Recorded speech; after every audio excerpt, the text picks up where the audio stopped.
Welcome. Today is Friday, December 15th, 2023.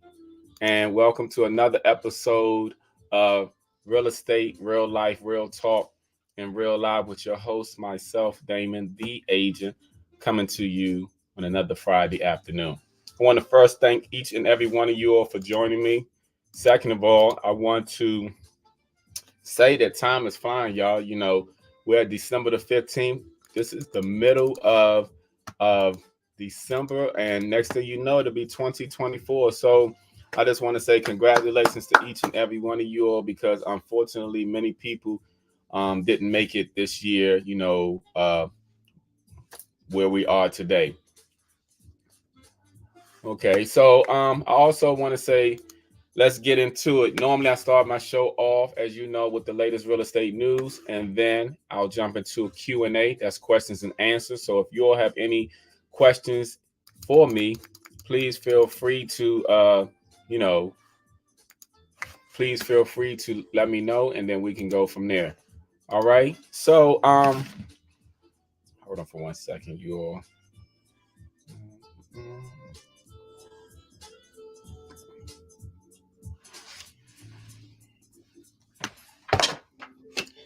All right, Alexa, turn the volume down. Okay, so like I said, let's get into the latest real estate news. So I want to talk today also again about debt to income ratio.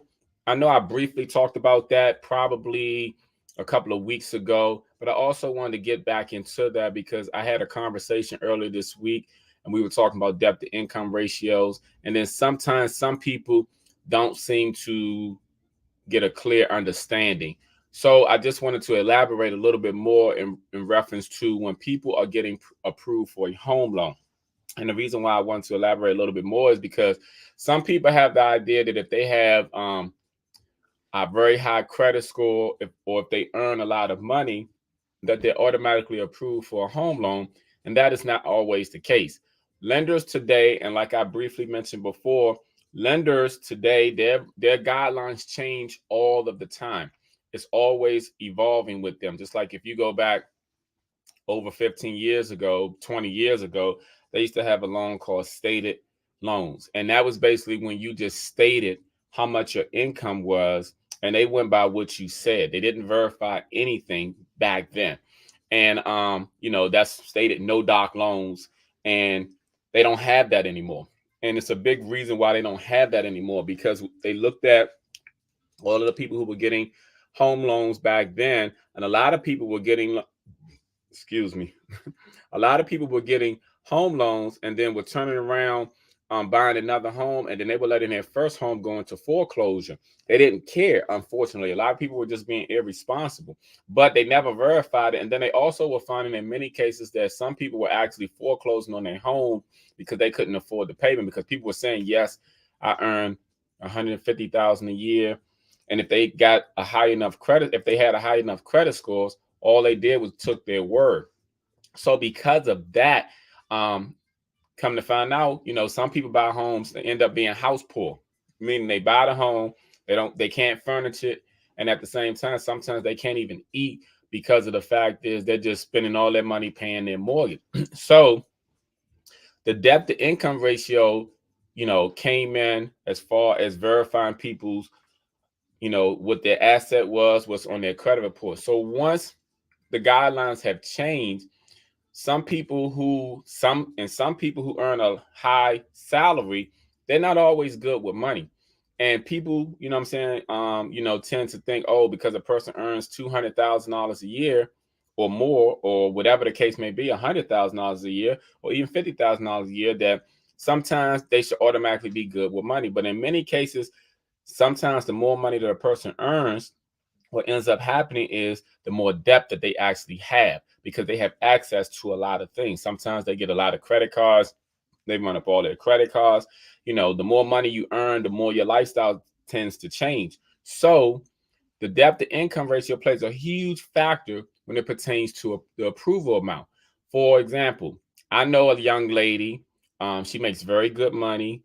She has she's co-signed for her grown son for a car, At the same time, she also has a lot of credit cards. So what she pays for her mortgage and what she pays for a car note are relatively the same. She pays $1,400 for both.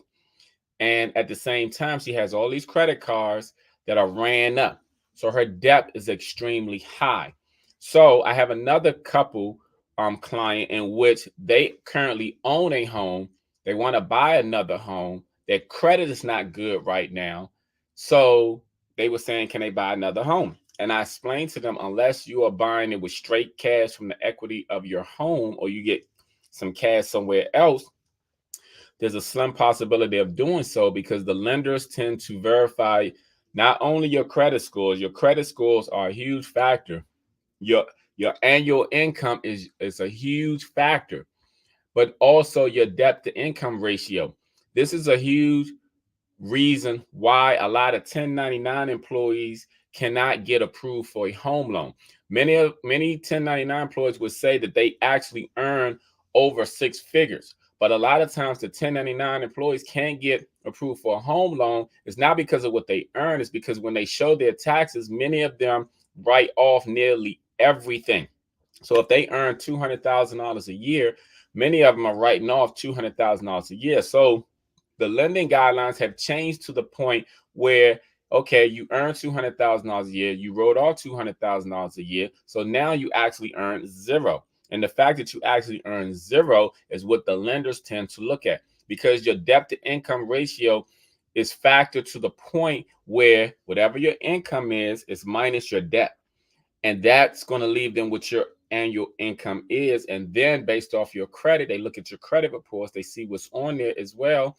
And then they determine how much home loan you have. So when I'm elaborating on the debt to income ratio, I want people to clearly understand that just because you earn a particular amount of money, you have to keep into consideration the credit cards that you're running up. Because if your credit cards are all maxed out or close to being, and if they're over the 30 to 50 percentile ratio or whatever your credit limit is, the lenders are going to factor all of that into the equation to see how much home you can afford. See, lenders' job is to make sure that they put in qualified buyers in the home who are going to be able to maintain the mortgage payment. You know, it's not just getting qualified and then you're getting the home. That used to be the case prior to 2008.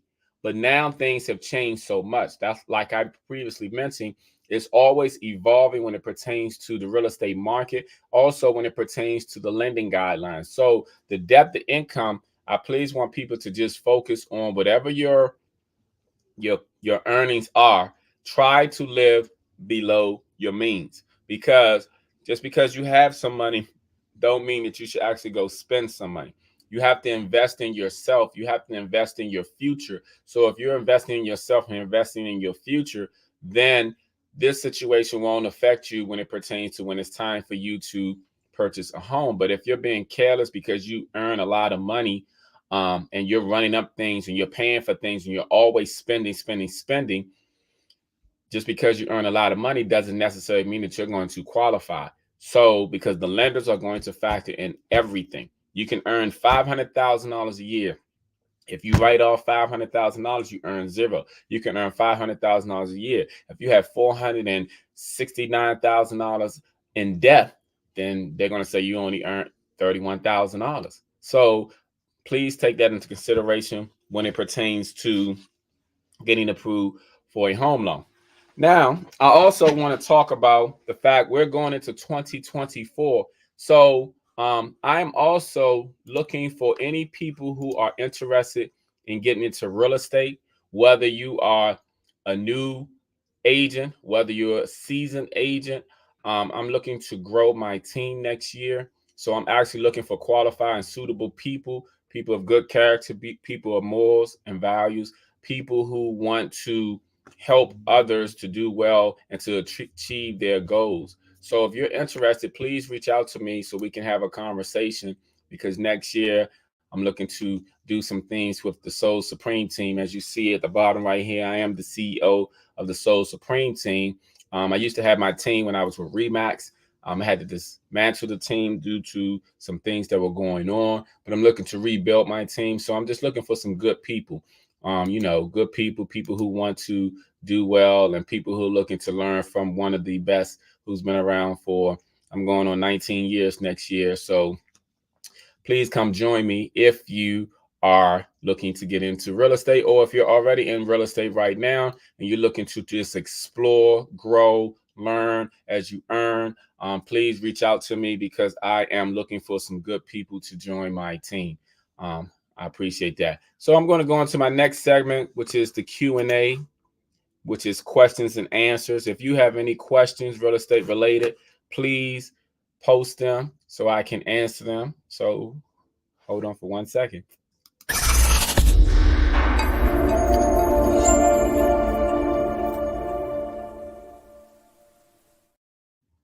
All right. Thank you for staying with me and being with me. So we're going to go into the Q&A session of today, and I'm pulling up questions right now. Okay, and I love this session, y'all, my Q&A, because it is a session where people ask real estate questions, and a lot of times other people have the same questions. So please don't think any question is an ignorant question. I never say who the questions come from. I just read the questions and then I answer them. But no question is a dumb question because people don't know. First of all, 9 times out of 10, this is not your profession. So it's my profession. So it's my responsibility and fiduciary duty to educate you on the wonderful world of real estate. So the first question that I have today is, I am a homeowner and I'm looking to downsize, but my current interest rate is lower than what the interest rate is today. What are my best options? The question is, I am current homeowner who's looking to downsize, but their current interest rate is lower than what the interest rate is today. What is their best option? Well, that's a very good question. There are many options for homeowners who are looking to downsize, but their interest rate is much higher. First of all, a lot of times that's be an individual question that I would like to hold with you if you have the time, because here's the thing. Depending on how much equity you have in your home, you can actually buy down the rates. At the same time, depending on what your credit score is, it's going to determine what the interest rate is. Because even when it pertains to interest rate, people, what I want people to focus on, whatever you see, unless you have A1 credit, that's 9 times out of 10 not going to be the interest rate for you. There's a minimum requirement as far as credit score. So I would like to know what your credit score is, how much equity you have as far as buying down the rate. And at the same time, though, we can explore whether to turn your property into a rental property, or would it be the best option for you to sell. But at the same time, that's another conversation I would like to have on the side, because there are many questions that I have to ask you as an individual. It's not always plain like in black and white. To get to the nitty gritty and to always give you your best option. There are questions that I ask so we can explore more things. But for most homeowners who currently have a low interest rate, they're looking to move, but the interest rate is higher. Like I said, depending on your equity you have in your home, you could possibly buy down the rate. At the same time, it depends on, does it make sense for you to rent your home out to buy another home? And then at the same time, depending on how much rent you're getting, like depending on what your mortgage is for your first home, and depending on how much rent you're getting, and then you can use the difference for your mortgage and the rent you're getting to supplement your new homes as far as your mortgage is concerned. And let me simplify that. Let's say hypothetically your mortgage is $1,500 and you can rent your place out for $2,500. I mean, that's a $1,000 difference. And let's say you go and you look at a new home, but because of the current interest rate, they're saying that your payment will be $3,000. Okay, I'm just using that for an example. That $1,000 difference from your rental property would be minus from the $3,000. So your new payment will really be like $2,000. So that's another way to explore things. But it just really depends on how much equity you have, what your credit score is, what the scenario is. So I like to give people an illustration on that. But again, it's always based off their own personal situation. So I just wanted to, let you know, let's talk. Let's talk on the side. All right, that's a good question. Let me go to another question. I always like to explore to see what people on people's mind. Okay. All right, here's another question. My credit score is terrible, but I have $25,000 saved up. Can I buy a home? My credit score is terrible, but I have $25,000 saved up. Can I buy a home? That's a good question. All right. I don't know what your credit score is, but you say your credit score is terrible. You have money saved up. Can you buy a home? The answer is yes. You just can't buy a home with that credit score. Here's what you can do that might be beneficial to you. Depending on why your credit score is terrible, that money that you have saved up, I would use that to actually get your credit score up.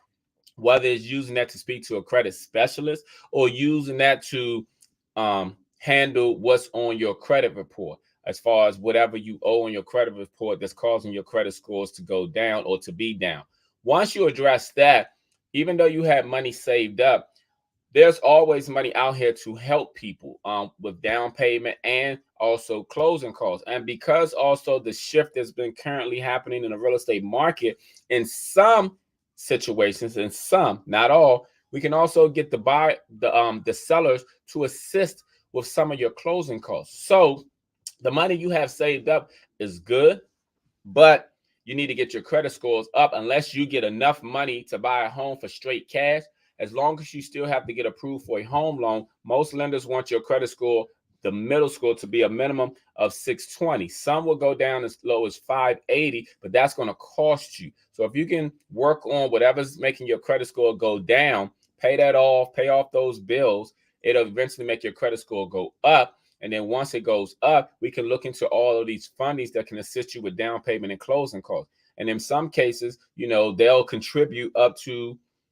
25,000, just as much as you have saved up. So that's a good question. If you would like to talk further about that, please reach out to me and I can definitely redirect you to a credit specialist. Like I said, I deal with many of them. So, they're local and they're all throughout the whole United States. So that's another great question. I'm going to take one more question and then I'm going to go into my topic of today. Hold on. And again, I'd like to thank you all for joining me each and every Friday at 12 noon for Real Estate, Real Life, Real Talk, and Real Life. Please make sure that you'll follow me on all social media platforms. That is on Instagram, Twitter, Snapchat, TikTok, YouTube, LinkedIn, Facebook. I appreciate you all following me on all of them. And I thank you very much. Okay. This is the next question and final question for today. My mother has a reverse mortgage and we want to sell our house. Will that affect us? My mother has a reverse mortgage and we want to sell our house. Will that affect us? No, it won't. It would affect you depending on how much you're, like, for example, how much equity has been paid from the company that's giving you the reverse mortgage. Like, for example, let's say if you have a balance of 300,000, it'll affect you depending on what the market is. Now, if your house is not worth more than the balance, yes, it's going to affect you in that aspect. If your house is worth more than what your balance is, no, you're just going to have to pay the difference. It's just similar to a person who owes a regular mortgage on a property. The only difference with reverse mortgage is the company actually pays the homeowner, who 9 times out of 10 are over, is it 61 or 62? I can't recall the age right now because I always have so many numbers going on in my head, but it's something to that effect. So it'll affect you in that aspect. Okay. They added to that. They said my mother passed away.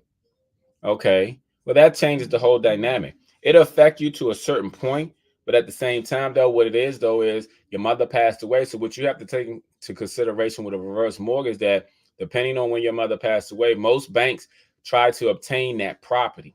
So if your mother recently passed away, it won't affect you too much, depending on who's in charge. Now, a lot of times when if there was no will, if there was no power of attorney, if there's no executive of the estate, of your mother's estate, then yes, it will affect you because the bank is coming for that house. But if you have all those things in place, the only thing that's going to affect you is depends on the balance of the house and depends on how much the house is worth. So those are the things that play a huge factor when you're dealing with reverse mortgage and when it pertains to selling them. So that was a good question. All the questions are always good. I like to thank you all always for giving me your Q&As, your questions and answers, because believe me, you may not have asked that question, but someone out there may have been thinking the exact same thing. So I'm going to go into my next segment, which is my my topic of the day. I'll be right back.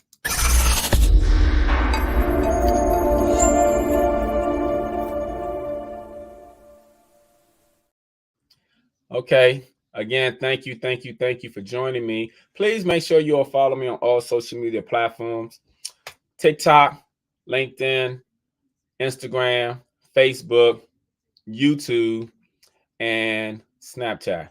I'm on every social media platform, even Pinterest. So please follow me. Okay, my next topic of the day is, and y'all know I have various topics of the day. My topic of today is common sense is not always common.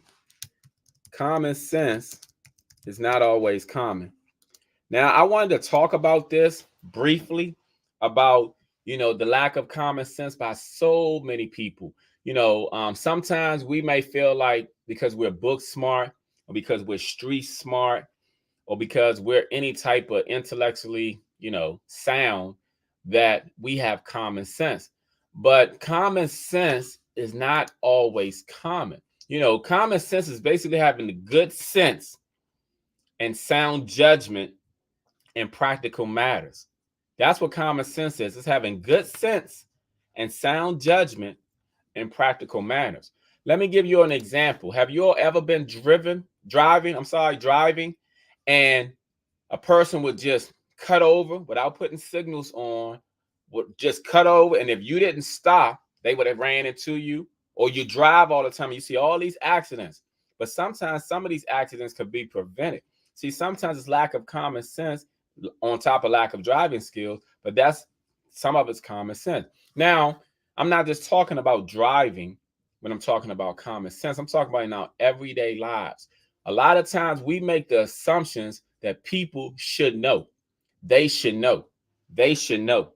But the truth is, why should they know? Because we know?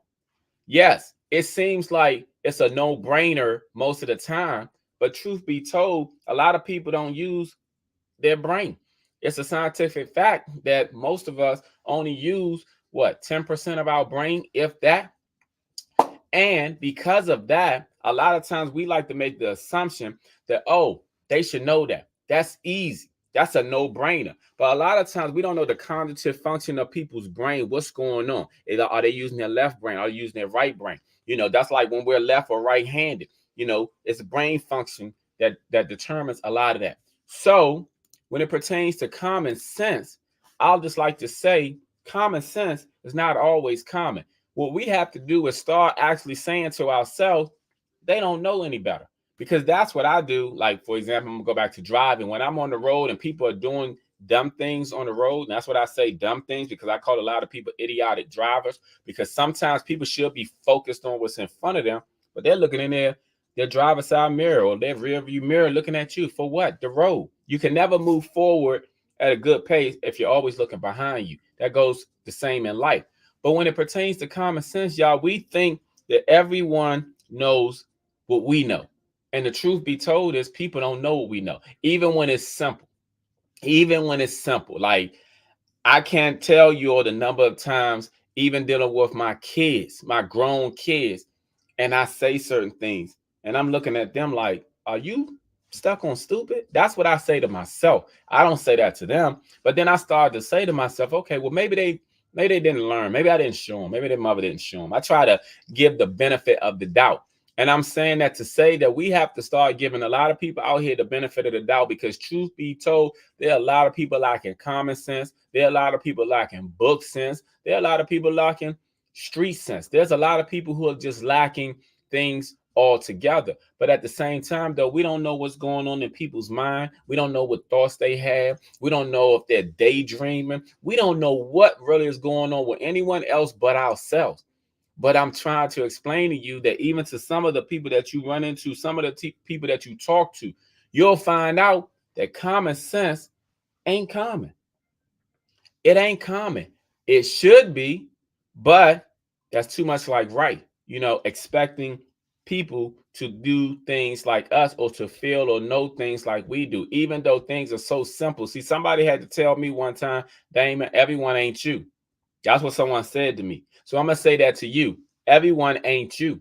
So when you're dealing with people out here in the world, when you're dealing with people that's your family, your relationships, your co-workers or drivers, and they're doing something that's dumb, stupid, idiotic, or it makes it seem like they're a little slow or something's going on mentally with them, please take into consideration that common sense ain't common. It ain't common, y'all. Y'all think it is, but it ain't common. See, you may have a lot of common sense. You may have a lot of book sense or street smarts. But truth be told, everybody don't have the same knowledge and know-how like you. See, the one thing about what goes on in everyone's mind, no one can ever take what's in your mind away. They can take your clothes, they can take your jewelry, they can take your cars, they can take your money, they can take your spouse, they can take your house, they can take whatever. But they can never take what's in your mind. So what you have to understand, though, that the more you feed your mind, the more that you grow as a person. And at the same time, the more sense that you get from knowledge, because knowledge is power, and having some sense is power too. So, and one of the sense that we all need to take on when we're dealing with other people is just also saying to ourselves, common sense ain't common. When you start to realize that, you won't stress yourself out as more dealing with some people. Like I say, it could be even be family members. It can be co-workers sometimes. And you're looking at them and you're like, hold on, they don't know that. But guess what? Everybody ain't you. So you really got to give people the benefit of the doubt only to save your sanity. Else, dealing with some people out here would drive you crazy. And the reason why it would drive you crazy is because you're saying to yourself, come on, you should know that. You should know that. But the truth is, things that people should know, sometimes they don't know. And sometimes they just slow. So I just say to you, please keep in mind and take into consideration that common sense ain't common, y'all. And I want y'all to realize that when y'all dealing with people. Everybody ain't you. Keep that into consideration. And you'll save yourself a lot of stress and headaches dealing with some of these people out here who just for some reason you wondering what's going on with them. So I want to talk about that. Common sense ain't common. All right, y'all. Let me do my conclusion for today. And I want to thank you all as always for joining me. Please, please, please follow me on all social media platforms: Facebook, Twitter, LinkedIn, YouTube, Instagram, Snapchat, and TikTok. I'm on all of them /Damon the Agent. So I want you all to please follow me, and I would definitely follow you all back. So let me just do a quick recap of today's topic.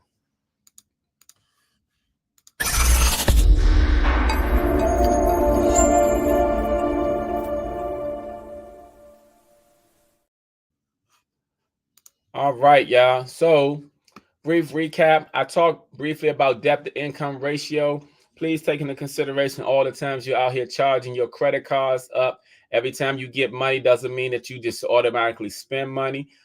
Pay some of those bills down if you have extra money. I know Christmas is coming up. And the thing about Christmas is a lot of people tend to, go out there and splurge. They want to buy their family all the things they want. The only people really deserve something during Christmas is the kids and grandkids. Grown folks, though, they optional. You can get them things if you want to, but do not go into debt, giving everybody things. Because here's the thing, half of the people you get stuff for ain't gonna get you nothing, not even a card.